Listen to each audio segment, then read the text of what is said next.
शासनाच्या बांधकाम कामगार सन्मान योजनेअंतर्गत सुमारे 20,000 लाभार्थ्यांना लाभ मिळाला असून भाजप आमदार जयकुमार गोरे यांच्या मार्गदर्शनाखाली त्यांच्या संपर्क कार्यालयात या योजनेअंतर्गत उत्साहात शिबिर संपन्न झाले। या सन्मान योजनेअंतर्गत लाभार्थ्यांना साहित्य वाटप, आरोग्य शिबिर, विमा संरक्षण इत्यादी घटकांचा लाभ देण्यात आला।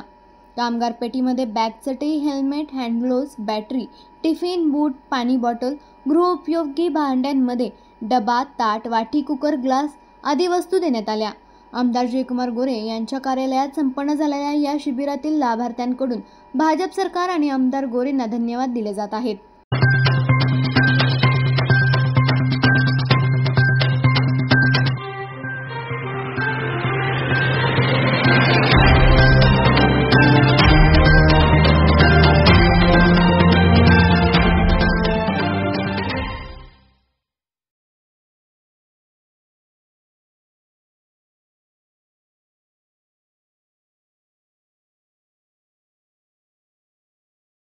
आपल्या तालुक्यातील जिल्ह्यातील बातम्या सर्वप्रथम पाहण्यासाठी आजच सातारा न्यूजला YouTube चॅनलवर सबस्क्राइब करा, लाईक करा, शेअर करा आणि बेल आयकॉन प्रेस करायला विसरू नका।